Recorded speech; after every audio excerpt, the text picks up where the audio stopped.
have something to tell you that might sound a little bit eye-roll worthy at first, but stick with me here. This is literally the easiest thing you can start doing right now to improve your mental health and happiness. It's journaling. I know, you're probably thinking, really? Writing stuff down is somehow gonna fix my problems? Trust me, I had the exact same reaction. But here's the thing, there's actually some really fascinating science behind why this works. Let me give you an example of what researchers have found. In a groundbreaking study, people who journaled for just 15 to 20 minutes, 4 days in a row, experienced a 43% reduction in doctor visits over the next few months. Their immune systems actually got stronger just from writing. But here's what's even more interesting. Another study looked at college students who journaled regularly about their thoughts and feelings. These students saw their GPAs improve by an average of 0.3 points compared to those who didn't journal.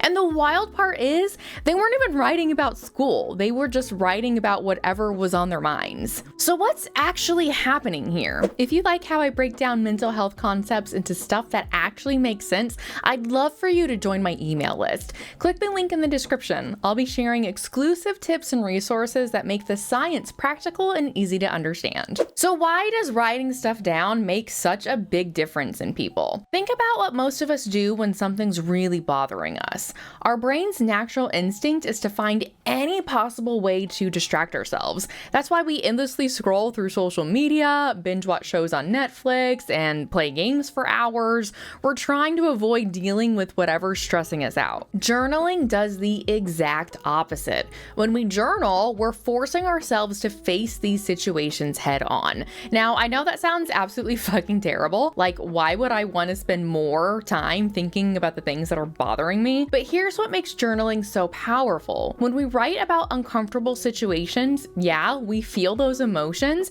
but at a much lower intensity than when we're actually in the moment. Instead of drowning in overwhelming feelings, journaling lets us process them in smaller, more manageable, bite-sized pieces. Let's say you made a post on social media and it totally backfired. Maybe you shared something really personal or made a joke that people took the wrong way. You know that really awful feeling in your stomach when you realize how it came across? If you journal about it, yeah, you're gonna feel some embarrassment about it. But here's the really cool part. The more you write about it, the less intense those feelings become. So instead of that memory haunting you at a level 10 panic, it might drop down to a 2 or 3, which is really manageable and something you can actually handle without spiraling into anxiety every time you think about it. So let me show you what this progression actually looks like with another example. Let's say you're dealing with some friend drama and your first entry might be just venting. I'm so mad at Sarah for not inviting me to her party. I thought we were closer friends than that. A week later, your entry might start getting more reflective. I've been thinking more about the Sarah thing. I notice I get really anxious when friends hang out without me. Maybe this isn't just about the party. Then, a few weeks after that, you might start seeing bigger patterns. Looking back at my entries, I think I've been writing a lot about feeling left out. This reminds me of how I felt in high school when my friend group changed. I think I'm carrying some of that old stuff into my current friendships. See what happened there? You started with just getting your immediate feelings out, then you started questioning those feelings a bit, and finally you started connecting the dots between the past and the present, seeing patterns you never noticed before. And this is where it gets really fascinating to me. Research by psychologists at Stanford found that 2 people can go through the exact same traumatic event. One might develop PTSD while the other comes out more resilient. What makes that difference? A huge part of it comes down to how we process and make sense of things that happen to us. So here's what's wild. The research showed that people who could actually create a coherent narrative about their trauma, basically tell the story of what happened in a way that made sense to them, were 40% less likely to develop PTSD symptoms. And for people who already had PTSD, learning to reconstruct their narrative through writing significantly reduced their symptoms in just just 2 months. Writing helps us take all of these scattered, chaotic thoughts that bounce around in our heads and turn them into something we can actually understand. It's like our brain starts reorganizing the file cabinet of our memories and experiences.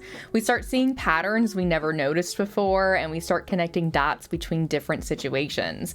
And sometimes we even completely shift our perspective on things that once felt really impossible to deal with. So let me give you some really practical ways to get started with journaling, because I know staring at a blank page can feel really overwhelming and frustrating. So first, forget everything you've seen on Instagram and Pinterest about those perfect bullet journals with the fancy layouts and the complicated trackers. You don't need any of that. Literally, just grab any notebook, open your notes app, whatever works for you. Just don't type your journaling, okay? You can use your iPad and Apple Pencil or whatever and do it that way. That's fine, but you actually need to write this stuff out. Do not type it. So here's what a first entry might look like. Let's say you're feeling really stressed out about work. You might just write something like, "Work is really overwhelming right now, and I'm not really sure how to handle it." And that's it. That's a perfectly good start. As you get more comfortable, you might start asking yourself some follow-up questions like, what exactly about work is stressing me out? Or when did this start getting really overwhelming for me? Your entries might get longer as you start connecting the dots and asking yourself those more intense questions. The real magic happens when you look back at your entries after a few weeks. You might notice those patterns that you never were able to see before. Like maybe you're always more stressed on Mondays, or certain types of projects trigger more anxiety than other types. One thing that really helps is to have some simple prompts you can fall back on when you're not sure what to write. You could start with things like, what's the strongest emotion or feeling I'm feeling right now? What's one thing that happened today that I really want to remember? What's something that's bothering me that maybe I haven't told anyone? And remember, you don't have to write every day either, and you don't have to write for hours or days. Literally just 5 to 10 minutes when you're feeling overwhelmed is enough to start seeing benefits.